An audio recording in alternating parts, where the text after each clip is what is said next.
Hello students, कैसे हैं आप सब। स्वागत है आप सबका एक बार फिर से आगाज इंस्टीट्यूट में। आज यूनिट 1 की हमारी क्लास नंबर 21 है और आज की क्लास में हम बोधिसत्व का पार्ट 2 पढ़ेंगे। बोधिसत्व हमने पिछली क्लास में स्टार्ट किया था। बोधिसत्व होता क्या है, बोधिसत्व कहते किसे हैं और बोधिसत्व से संबंधित जितनी भी बेसिक जानकारियां हैं वो सारी की सारी हमने पिछली क्लास में पढ़ी थी। जिन स्टूडेंट्स ने बोधिसत्व की पहली क्लास नहीं देखी है वो बोधिसत्व की पहली क्लास को भी देख ले, ताकि बोधिसत्व के बारे में आपको अच्छे से जानकारी हो जाए। आज की इस क्लास में हम प्रमुख बोधिसत्वों के नाम पढ़ेंगे। पिछली क्लास में मैंने कहा था कि जो बौद्ध धर्म में जो प्रमुख बोधिसत्व माने जाते हैं उन्हें आज की इस क्लास में हम पढ़ेंगे। बोधिसत्व आखिर में क्या है ये सारा हम समझ चुके थे, लेकिन सब्जेक्ट पर फिर से एक लिंक बनाने के लिए थोड़ा सा मैं रिपीट करूंगा, आप ध्यान से सुनिएगा। हमने ये देखा था कि बोधिसत्व अर्थात वे जीव, वे प्राणी, वे व्यक्ति जो बुद्धत्व की ओर बढ़ रहे हैं या जो बुद्ध बनना चाहते हैं, मतलब ज्ञान प्राप्ति की ओर, सच्चे ज्ञान प्राप्ति की ओर बढ़ने वाला व्यक्ति। बौद्ध धर्म की जो थेरवाद शाखा है वो यह मानती है कि जितने भी बोधिसत्व हुए वो बुद्ध के ही बुद्ध के ही बुद्ध बनने से पहले के जो जन्म थे, वो बुद्ध के ही जो जन्म थे अ, वही बोधिसत्व है। जो महायान शाखा है उसका यह मानना है कि बोधिसत्व जो है वो कोई भी व्यक्ति बन सकता है, कोई भी व्यक्ति बोधिसत्व बन सकता है, बुद्धत्व को प्राप्त कर सकता है, सिर्फ बुद्ध ही नहीं। ठीक है, ये सारा हमने पिछली क्लास में पढ़ा था। तो जो प्रमुख बोधिसत्व हैं उन प्रमुख बोधिसत्वों को आज की इस क्लास में हम पढ़ेंगे। बोधिसत्व पर कुछ स्टूडेंट्स को अभी भी डाउट्स हो सकते हैं, तो मैं आपको एक एग्जांपल देता हूँ बोधिसत्व के बारे में, थोड़ा आप सुनिएगा। जैसे जैन धर्म में हम तीर्थंकरों की बात करते हैं ना, कि जैन धर्म में तीर्थंकर हुए। हिंदू धर्म में हम कई सारे देवी देवताओं की बात करते हैं, तो कहीं ना कहीं आप बौद्ध धर्म में इन बोधिसत्वों को समझिए। ये बौद्ध धर्म के एक प्रकार से अलौकिक देवी देवता हैं जो अ, लोगों की रक्षा कर रहे हैं, लोगों को सद्मार्ग पर चला रहे हैं और लोग जो हैं मोक्ष को प्राप्त कर ले वो काम कर रहे हैं, है ना। तो आप इस प्रकार से भी इन्हें रिलेट करके समझ सकते हो, है ना। समझने की दृष्टि से मैं बात कर रहा हूँ, है ना, कि समझने की दृष्टि से आप इस प्रकार से समझ सकते हो कि आखिर में बोधिसत्व क्या। अब देखो, अगर हम बोधिसत्वों की बात करें तो बौद्ध धर्म के अलग अलग ग्रंथों में, या हम यूं कहें बौद्ध धर्म की जो अलग अलग शाखाएं हैं उन अलग अलग शाखाओं में अलग अलग संख्याएं बताई जाती हैं बोधिसत्वों की। बौद्ध धर्म की कोई शाखा ये कहती है कि 25 बोधिसत्व थे, कोई शाखा 14 बोधिसत्वों को मानती है, कोई प्रमुख 5 बोधिसत्व मानती है, कोई 7 बोधिसत्व मानती है। तो इस प्रकार से अलग अलग शाखाओं में अलग अलग ग्रंथों में हमें अलग अलग बोधिसत्वों की संख्या मिलती है।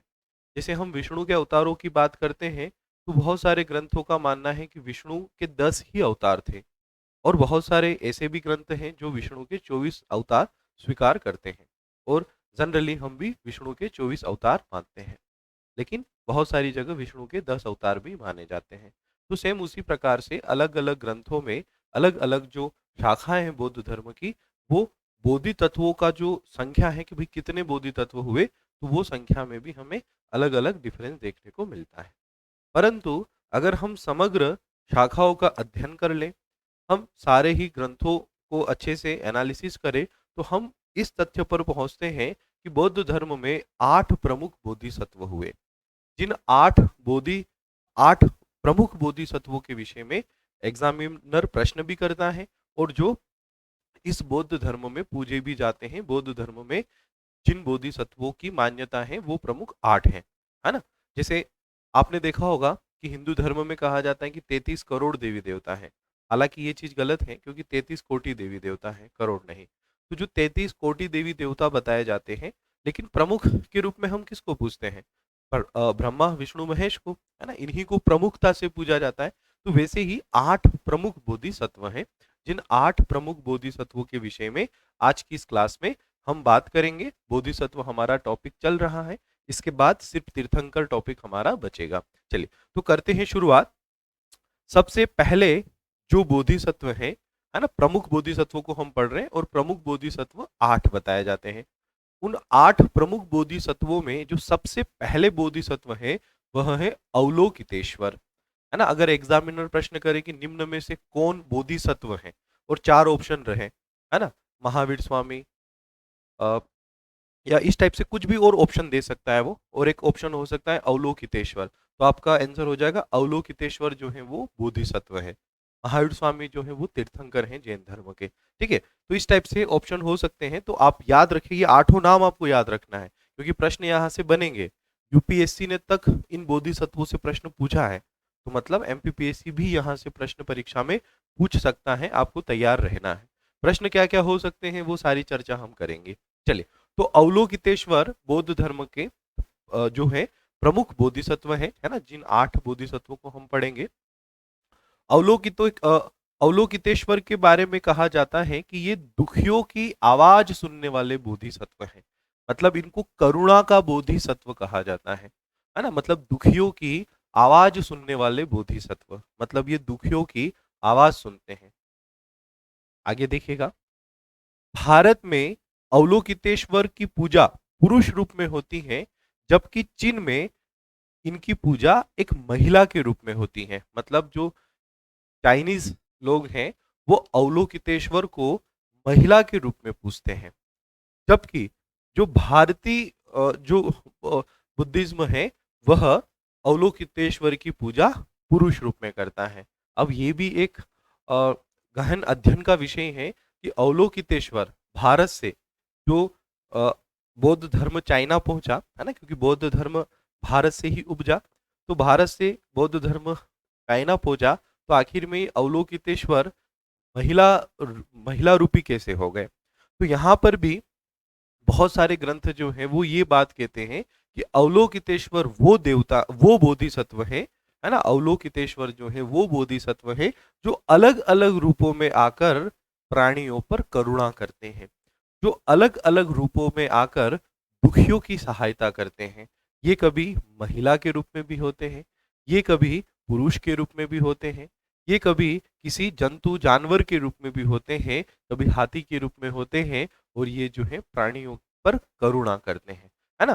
तो चाइना में इन्हें स्त्री के रूप में, महिला के रूप में पूजा जाता है, जबकि भारत में इन्हें पुरुष रूप में पूजा जाता है। ये भारतीय अवलोकितेश्वर का फोटो है, और ये चाइना में जो अवलोकितेश्वर पूजे जाते हैं एक महिला रूपी ये आकृति है।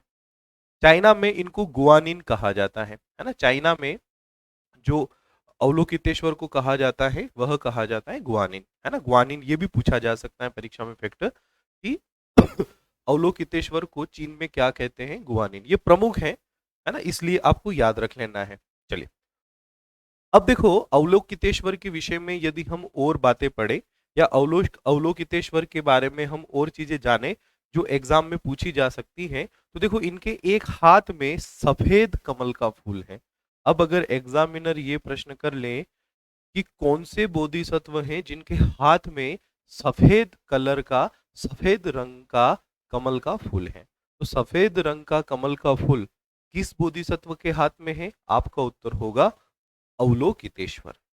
जबकि चाइना में जो अवलोकितेश्वर की पूजा होती है वो स्त्री रूप में होती है, और इनके हाथ में विलो वृक्ष है ना, नम्र वृक्ष जिसको बोलते हैं, जो टेबलेट आती है ना एस्पिरिन, सर दर्द की जो टेबलेट आती है एस्पिरिन, वो इसी वृक्ष के पत्तियों से बनती है ना। तो विलो वृक्ष की कुछ टहनियां, है ना, पत्ते हैं उनमें, वो इनके हाथ में है ना। तो चाइना में स्त्री के रूप में इन्हें पूजा जाता है, और भारत में इन्हें पुरुष रूप में, और सफेद कमल का फूल इनके हाथ में है। तो ये भी प्रश्न परीक्षा में बन सकता है। और ये 4 हाथ हैं इनके, और अपने 2 हाथों को जोड़े हुए हैं, एक हाथ में सफेद कमल का फूल है, एक हाथ में जो है वो शस्त्र वगैरह है। अवलोकितेश्वर की कुछ ऐसी आकृतियां भी मिलती हैं जहां पर इन्हें हजारों हाथों वाला, हजारों आंखों वाला दर्शाया गया है। इसका ये तात्पर्य कि अवलोकितेश्वर के जो रूप हैं वो अनेक हैं, ये अनेक रूपों में प्राणियों की रक्षा करते हैं। चाइना में जो देवी है गुआनिन, इनकी मैं देवी कह रहा हूँ, आप बोधिसत्व ही सुनिएगा, है ना। देवी इसलिए कह रहा हूँ कि जैसे हम देवी देवताओं की पूजा करते हैं ना, सिर्फ उसी तरह से इनकी पूजा की जाती है। तो चाइना में जो गुआनिन है, इन गुआनिन की लोग जब दुखी होते हैं, किसी को बच्चा नहीं हो रहा, किसी का विवाह नहीं हो रहा, है ना, कोई भयंकर दुख में है, कोई अपने शत्रु से डरा हुआ है, कोई रोगग्रस्त है, तो किसी भी समस्या में मतलब प्राणी जब भी दुख में होता है, तो दुख में इन्हीं से प्रार्थना करता है ना, गुआनिन से ही प्रार्थना करता है। और कहा जाता है कि गुआनिन जो है दुखियों पर करुणा करते हैं, दुखियों की मदद करते हैं, क्योंकि ये करुणा का बोधिसत्व है। कौन स्टूडेंट याद रखेगा? कौन?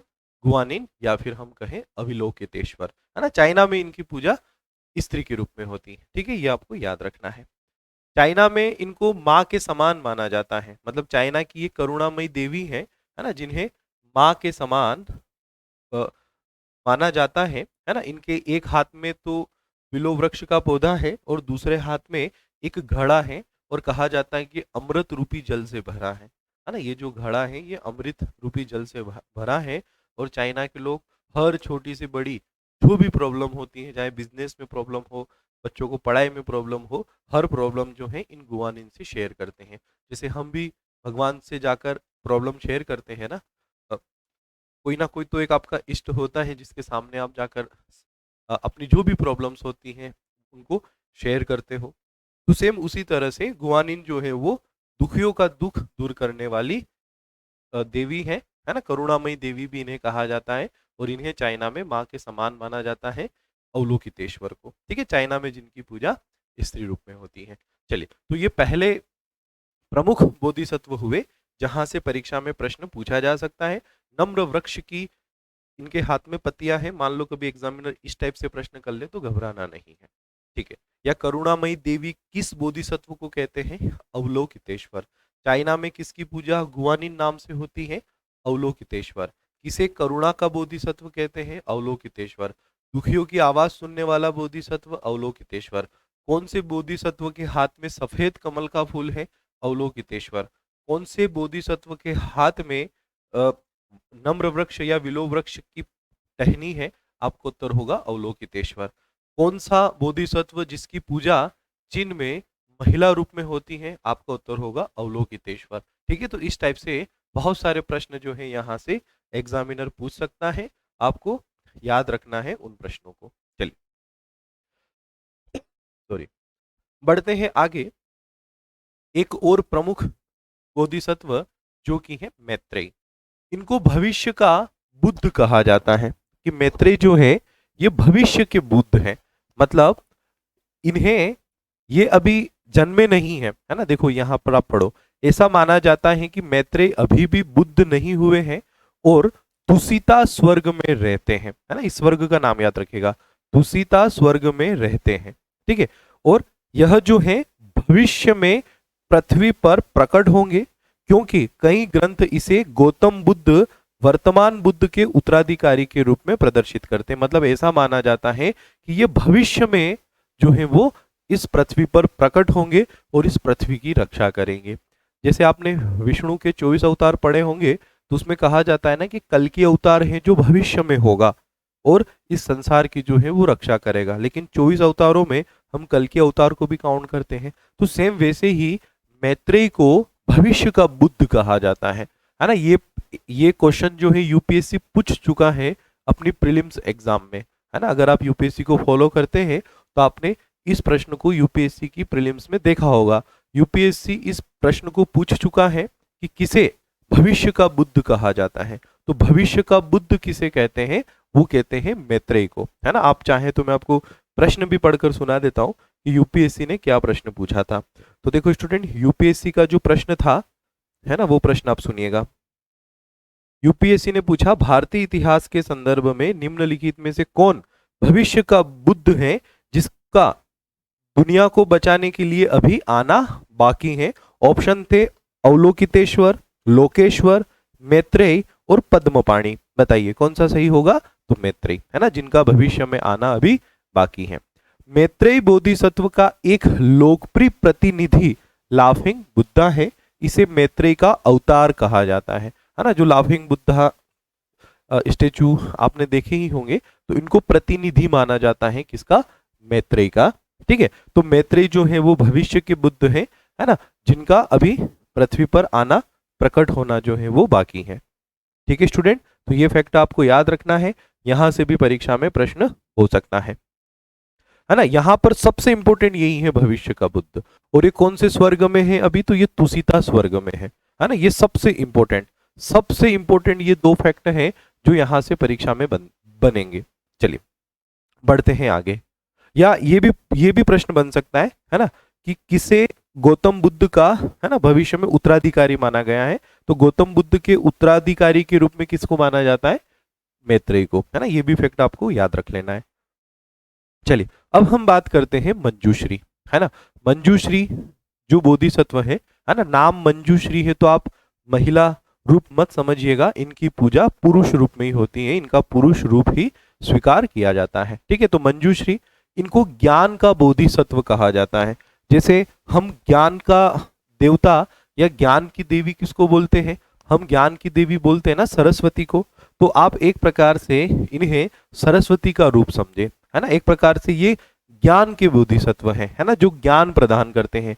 बौद्ध मठ के जो ध्यान कक्ष होते हैं, जो पुस्तकालय होते हैं और जो अध्ययन कक्ष होते हैं, उनमें अक्सर मंजूश्री बोधिसत्व की छवि होती है, मतलब प्रतिमा वगैरह लगी होती है। जैसे आपने देखा होगा ना, स्कूल में, कॉलेज में, अध्ययन कक्ष में, पुस्तकालयों में देवी सरस्वती की प्रतिमा लगी होती है। सेम उसी प्रकार से जो भी बौद्ध मठ के जो पुस्तकालय, अध्ययन कक्ष होते हैं, उनमें इनकी छवि लगी होती है। अजंता की गुफाओं में भी इनके चित्र अंकित है ना। मंजूश्री की गुफाएं जो है वो अजंता की गुफाओं में भी अंकित है। इनके दाहिने हाथ में एक ज्वलंत तलवार, है ना, आप देख सकते हैं यहाँ पर, है ना, एक ज्वलंत तलवार, तथा बाएं हाथ में पूर्ण खिला नीला कमल है। देखो मोस्ट इंपोर्टेंट फैक्टर, सफेद कमल का फूल किसके हाथ में है? अवलोकितेश्वर के हाथ में। जबकि नीला कमल का फूल किसके हाथ में है? तो वह है किसके हाथ में? वह है मंजूश्री के हाथ में। ठीक है, तो ये फैक्ट आपको याद रखना है। परीक्षक प्रश्न करेगा ज्ञान का बोधिसत्व किसे कहते हैं? आप कहेंगे मंजूश्री। ठीक है, या फिर प्रश्न पूछेगा कि भाई नीला पूर्ण खिला हुआ कमल किसके हाथ में है? आप कहेंगे मंजूश्री, है ना। या फिर ये भी प्रश्न हो सकता है कि निम्न में से कौन मंजूश्री के विषय में सत्य है? नंबर 1, इन्हें ज्ञान का बोधिसत्व कहा जाता है। नंबर 2, इनकी छवि बौद्ध मठों के पुस्तकालय, अध्ययन कक्ष में होती है। नंबर 3 यहाँ से होगा कि अजंता की गुफाओं में मंजूश्री की छवियां अंकित है। और नंबर 4, जो मंजूश्री है, इनके हाथ में सफेद कमल का पूर्ण रूप से खिला हुआ फूल है। तो बताइए इनमें से कौन सा असत्य है? तो कौन सा असत्य है? कि इनके हाथ में सफेद कमल का फूल है, ये असत्य है, क्योंकि इनके हाथ में नीला कमल का फूल है ना। तो इस टाइप से भी एग्जाम में प्रश्न एग्जामिनर पूछ सकता है, तो आपको बिल्कुल नहीं टेंशन लेना है, एक एक फैक्ट आपको अच्छे से याद रखना है। चलिए बढ़ते हैं आगे। नंबर 4 पर आते हैं समंतभद्र, जिन्हें अभ्यास और ध्यान का बोधिसत्व कहते हैं, है ना। मोस्ट इंपोर्टेंट है ये बात, अभ्यास और ध्यान का बोधिसत्व किसे कहते हैं? है ना, वो कहते हैं समंतव्रत को। जैसे हम धन का देवता किसको मानते हैं? है ना, कुबेर को देवी किसको मानते हैं? धन की देवी लक्ष्मी को मानते हैं। विद्या की देवी किसको मानते हैं? विद्या की देवी सरस्वती को मानते हैं। तो सेम उसी तरह से अभ्यास और ध्यान का बोधिसत्व किसे माना जाता है? समंतभद्र को। समंतभद्र, मंजूश्री और बुद्ध, इन तीनों को मिलाकर बौद्ध धर्म में शाक्य मुनि त्रिमूर्ति, मतलब ये तीनों जो है मिलकर शाक्य मुनि त्रिमूर्ति बनाते हैं। तो एग्जामिनर जो है यहां से यूं प्रश्न कर सकता है कि शाक्य मुनि त्रिमूर्ति में कौन कौन है? तो मंजूश्री, स्वयं गौतम बुद्ध और तीसरे हैं समंतभद्र। इन तीनों को शाक्य मुनि त्रिमूर्ति कहते हैं। जैसे हम बोलते हैं ना त्रिदेव, ब्रह्मा विष्णु महेश, ये मिलाकर त्रिदेव होते हैं, है ना। त्रिदेव कौन है? ब्रह्मा विष्णु महेश, ब्रह्मा विष्णु इंद्र, ब्रह्मा विष्णु वरुण, विष्णु ब्रह्मा इंद्र, है ना। इस टाइप से अगर ऑप्शन हो तो आप क्या लगाएंगे? ब्रह्मा विष्णु महेश। तो सेम उसी तरह से अगर एग्जामिनर प्रश्न करे कि शाक्य मुनि त्रिमूर्ति किसे कहते हैं? आप कहेंगे भगवान बुद्ध, है ना, गौतम बुद्ध, मंजूश्री और समंतभद्र, ये तीनों जो है ये शाक्य मुनि त्रिमूर्ति बनाते हैं। चलिए अब देखो एक ग्रंथ है जिसका नाम है अवतमासक सूत्र, है ना। अवतमासक सूत्र जो है वो ये कहता है कि इन्होंने 10 महान प्रतिज्ञाएं की जो बोधिसत्व का आधार है। समंतभद्र बोधिसत्व जो है इन्होंने 10 ऐसी महान प्रतिज्ञाएं दी, है ना, कि भाई किसी को बोधिसत्व के लिए इन 10 महान प्रतिज्ञाओं पर काम करना है। जैसे हमने बात की थी ना 10 पारमिताओं की, है ना, कि इन 10 पारमिताओं पर चलकर इंसान जो है वो बोधिसत्व की ओर बढ़ता है। तो सेम उसी तरह से इन्होंने 10 महान प्रतिज्ञाएं दी हैं जिसका उल्लेख है अवतमासक सूत्र में, ये आपको याद रखना है। भद्रचारी प्रणिधान में इन सामंत भद्र या समंत भद्र की आकांक्षाओं का जो मूल सामंत भद्र की 10 प्रतिज्ञाएं हैं उनका उल्लेख किया गया है। तो भद्रचारी प्रणिधान में उल्लेख है और अवतमासक सूत्र में बोधिसत्व मतलब इन्होंने जो महान 10 महान प्रतिज्ञाएं की हैं उनको बोधिसत्व का आधार बताया है। इनकी 10 महान जो प्रतिज्ञाएं हैं वो आपको याद नहीं रखना है ना। जीवों पर करुणा करना, दया करना, है ना, बस यही इनकी 10 प्रतिज्ञाओं में कुछ इसी प्रकार की बातें शामिल हैं, वो आपको याद नहीं रखना है। परीक्षक प्रश्न आपसे ये करेगा।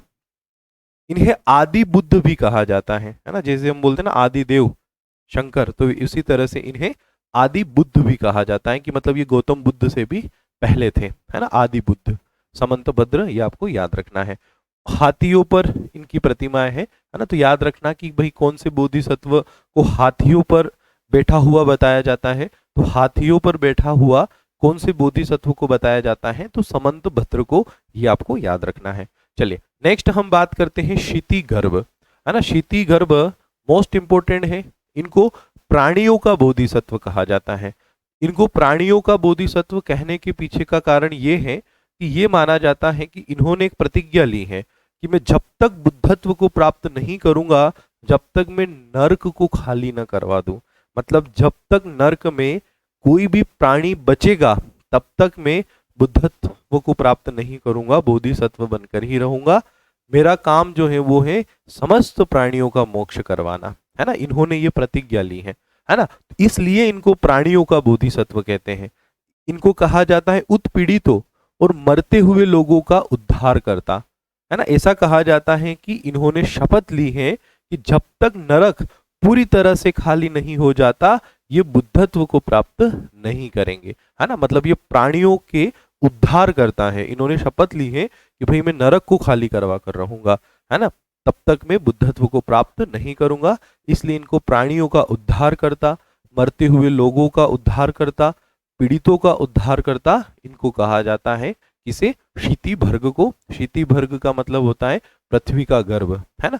चलिए नेक्स्ट हम बात करते हैं वज्रपाणी। वज्र धारण करने वाला बोधिसत्व, इन्हें ध्यानी बोधिसत्व भी कहा जाता है। बुद्ध के चारों ओर जो 3 सुरक्षात्मक देवता हैं उनमें से ये एक है वज्र प्राणी, है ना। उतने इंपॉर्टेंट नहीं है जो अभी तक हमने पढ़े। मैं आपको बता भी दूंगा कि 4 सबसे इंपॉर्टेंट कौन है ना। लेकिन आपसे यहाँ से एग्जामिनर प्रश्न जो पूछ सकता है वो ये पूछ सकता है कि भाई ध्यानी बोधिसत्व किसको बोलते हैं, या बुद्ध के चारों ओर जो 3 सुरक्षात्मक देवता हैं उनमें से एक कौन है, तो आप कहेंगे वज्रपाणी। ठीक है, ये आपको याद रखना है यहां से। चलिए नेक्स्ट हम बात करें सदा परिपूत। वह बोधिसत्व जो कभी भी अपमानजनक प्रेरणा को प्रकट नहीं करता। मोस्ट इंपोर्टेंट फैक्टर जो एग्जाम में बन सकता है। एग्जामिनर सीधा आपसे प्रश्न करेगा कि वह बोधिसत्व जो कभी भी अपमानजनक प्रेरणा को प्रकट नहीं करता। मतलब आप यूं समझ ले कि जैसे हमें पीएससी पास करना है ना, या यूपीएससी पास करना है, जो भी आपने लक्ष्य बना रखे, तो कई बार क्या होता है कि हमारे अंदर ही ऐसी प्रेरणाएं प्रकट होती हैं, है ना। हालांकि प्रेरणा जो है एक पॉजिटिव सेंस में ही जनरली यूज होती की जाती है, लेकिन आपने देखा होगा ना कि कई बार हम यूं सोचने लगते हैं कि यार शायद ये मुझसे नहीं होगा, शायद मैं ये नहीं कर पाऊंगा, शायद मैं ऐसा कर ही नहीं सकता, है ना, मैं बिल्कुल भी पीएससी पास नहीं कर सकता, ये तो उन लोगों का काम है जो बहुत टैलेंटेड है ना। तो सदा परिभूत के विषय में ये कहा जाता है कि इन्होंने भी बुद्धत्व मतलब ये भी जो बोधिसत्व हुए तो इन्होंने भी मतलब बहुत जो है वो प्रयास किए, है ना, बहुत प्रयासों के पश्चात इन्होंने अपने लक्ष्य को हासिल किया था, है ना। तो इसलिए इनको अब कभी भी अपमानजनक प्रेरणा को प्रकट नहीं करता वो बोधिसत्व कहा जाता है। अब इस लाइन को पढ़ो। यह बोधिसत्व कभी भी जीवित प्राणियों का तिरस्कार नहीं करता, उन्हें कभी कम नहीं आंकता या बुद्धत्व के लिए उनकी क्षमता पर संदेह नहीं करता, है ना, क्योंकि इनके विषय में कहा जाता है कि इन्होंने भी बहुत प्रयासों से ये मुकाम हासिल किया। तो ये जो है कभी भी किसी की क्षमताओं को कम नहीं आंकते, मतलब एक प्रकार से ये आपको पॉजिटिव प्रेरणा देने का काम करते हैं, है ना। ये कभी भी किसी को किसी में अपमानजनक प्रेरणा प्रकट नहीं करते, है ना। जब भी हम डिमोटिवेट हो रहे हो, जब भी हमें लग रहा हो कि भाई हम ये नहीं कर सकते, है ना, तो तब आपको जो है सदा परिपुत जो है वो आप में अपमानजनक प्रेरणा जो है वो प्रकट नहीं होने देंगे, है ना। ये वो बोधिसत्व है ना। इस बोधिसत्व का कार्य लोगों में मूल्यहीनता और कम आत्मसम्मान की भावनाओं को दूर करना है ना। जब हम कम मूल्यहीनता या सॉरी जब हम मूल्यहीनता या कम आत्मसम्मान की भावना जो हमारे मन में होती है उसको इनका काम है दूर करना, है ना। मतलब ये एक प्रकार से हमें मोटिवेट करने का काम करते हैं, है ना।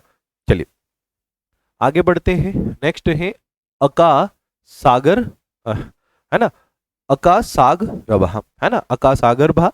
अका सागर भा जो है इनका नाम का जो अर्थ है वह है असीम अंतरिक्ष खजाना, है ना। शीति गर्भ के ये जुड़वा बोधिसत्व है और गगन गुंजा नाम से भी ये विख्यात है ना। शीति गर्भ का मतलब पृथ्वी का गर्भ और ये आकाश से संबंधित है ना, पृथ्वी और आकाश, है ना। तो इन दोनों को एक प्रकार से जुड़वा बोधिसत्व कहा गया, है ना। और इनका जो नाम का अर्थ है वो है असीम अंतरिक्ष खजाना।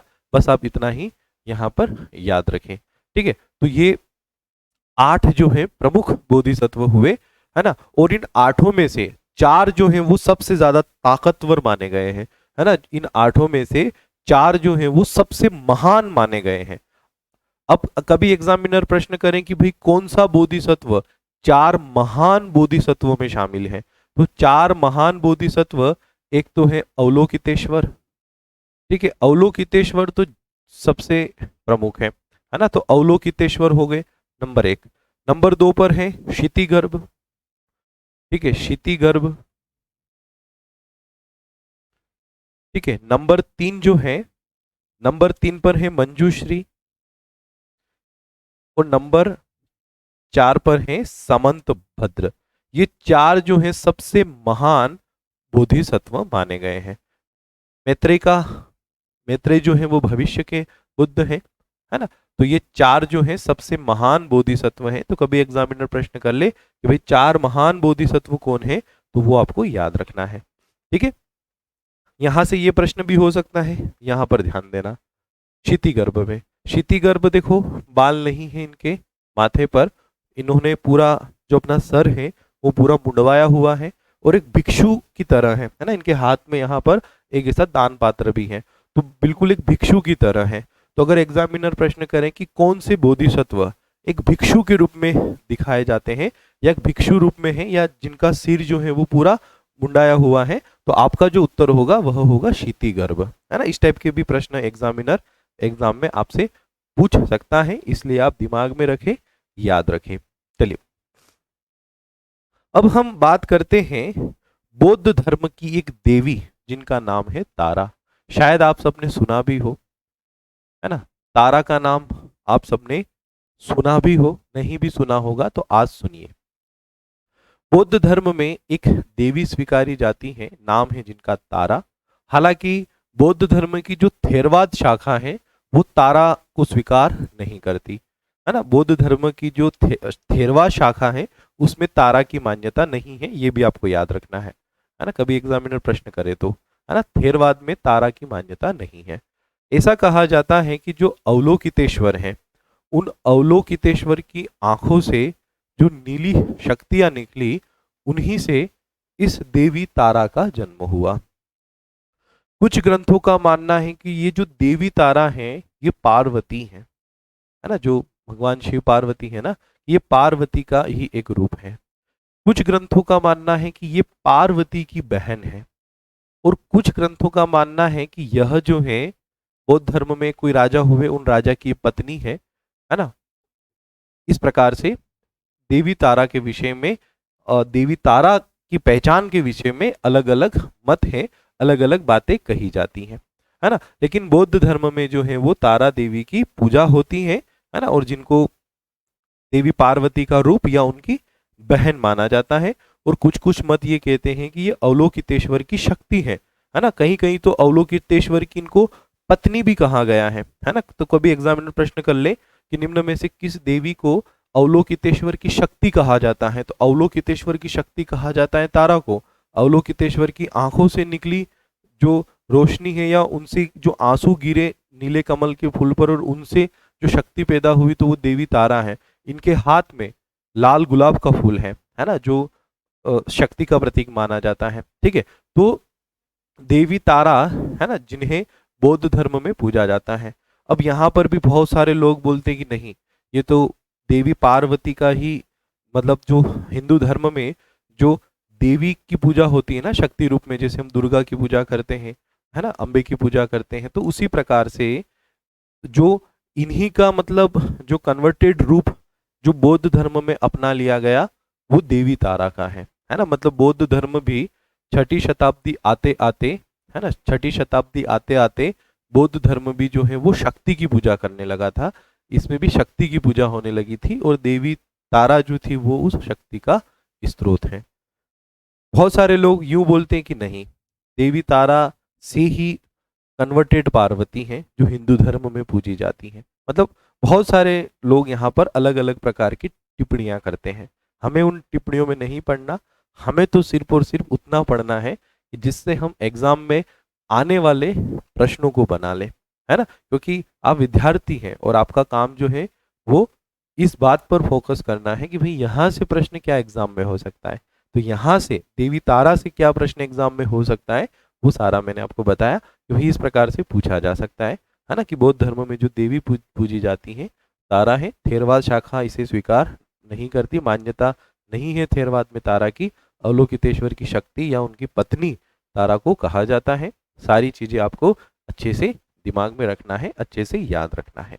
चलिए, तारा हमारे भारत में है ना, चाइना में, जापान में, तिब्बत में, भूटान में, है ना, यहाँ पर अलग अलग नाम इनके मिलते हैं, है ना। अलग अलग नाम देखने को मिलते हैं इन्हीं की लैंग्वेज में। जैसे अवलोकितेश्वर को गुआनिन कहा जाता है ना, तो उसी तरह से अलग अलग जगह इनके अलग अलग नाम मिलते हैं, है ना। सारे के सारे बोधिसत्व हो गए ना। एक बात और आप समझ लो, है ना, जैसे अकासागर भा है, या सदा परिभूत है, या वज्रपाणी है, या क्षितिगर्भ है, तो ये सारे भारतीय नाम है ना। चीन में, जापान में, यहाँ पर इनको अलग अलग नामों से जाना जाता है। लेकिन अब आप सब उन नामों को याद रखोगे तो वो जरूरी नहीं है, क्योंकि प्रश्न वहां से नहीं होंगे, है ना। हाँ, गुआनिन याद रखना है क्योंकि वो स्पेशल है। चलिए, तो ये हमारे बोधिसत्व हुए। आपने दलाई नामा का भी नाम सुना होगा, है ना। तो दलाई नामा को भी बोधिसत्वों में ही काउंट किया जाता है। मतलब ऐसी मान्यता है कि वो भी बोधिसत्व ही है ना। इस मैंने कहा ना कि बहुत सारे मतलब बोधिसत्व के विषय में जो मान्यता है कि आखिर में बोधिसत्व कौन है, तो मैंने आपको जो इससे पिछली क्लास थी उसमें बताया था कि कोई भी बोधिसत्व प्राप्त बनकर बुद्धत्व को प्राप्त कर सकता है। जो दलाई लामा है उन्हें भी बोधिसत्व के रूप में मानते हैं बहुत सारी जगह कि भाई वो भी बोधिसत्व ही है। ठीक है, चलिए, तो ये कुछ बोधिसत्व के विषय में बातें हुई, है ना, जो एग्जामिनर आपसे परीक्षा में पूछ सकता है। कोई भी डाउट्स हो तो आप मुझे बताइएगा। मैंने आपको सारा ही वो बताने की, पढ़ाने की कोशिश की है जो परीक्षा में प्रश्न होते हैं। यहाँ से पढ़ने को बहुत सारी चीजें हैं, मैं पहले ही कह दूं, है ना। जैसे हम हिंदू धर्म की भी बात कर लें तो यहाँ पर भी देखा होगा ना आपने कि अगर विष्णु की यदि हम बात करते हैं तो विष्णु के विषय में तो भैया एक पूरा कमरा भरा जाए, और मुझे तो ऐसा लगता है कि शायद वो भी कम पड़ेगा, उतने सारे ग्रंथ आपको मिल जाएंगे, है ना। उनके अवतारों के बारे, मतलब पढ़ने को बहुत कुछ है, लेकिन हमें उतना ही पढ़ना है जो परीक्षा में हमारे लिए काम का है। तो परीक्षा में जहाँ से प्रश्न आते हैं, तो परीक्षा में जनरली प्रश्न जो होते हैं वो एक बेसिक नॉलेज से ही रिलेटेड होते हैं। तो इन सब के बारे में आपको एक बेसिक नॉलेज ही क्रिएट करना है, और उसी बेसिक नॉलेज से संबंधित प्रश्न एग्जामिनर जो है वो आपसे पूछेगा। ठीक है। और मैं अभी तीर्थंकर वाला जो टॉपिक और बचा है हमारा, वो कंप्लीट करवा के एमसीक्यू सीरीज में स्टार्ट करूंगा यूट्यूब पर, है ना। तो वहां पर क्या होगा कि आपको सब कुछ पता भी चल जाएगा कि भैया इन टॉपिक से क्या किस किस टाइप के प्रश्न एग्जाम में आते हैं। और यहाँ पर हम ओल्ड एग्जाम्स में, मतलब ओल्ड पेपर जितने भी हैं अदर एग्जाम्स के, जहाँ पर ये टॉपिक थे इतिहास में, तो उन टॉपिक से, इन टॉपिक से रिलेटेड उन एग्जाम्स में क्या क्या प्रश्न आए हैं हम उनको भी इंक्लूड कर लेंगे उस पूरी सीरीज में, ताकि आपको एक बेहतर आइडिया हो जाएगा कि आखिर में यहाँ से प्रश्न कैसे होंगे। चलिए, तो ऑल द बेस्ट, मिलते हैं अगली क्लास में।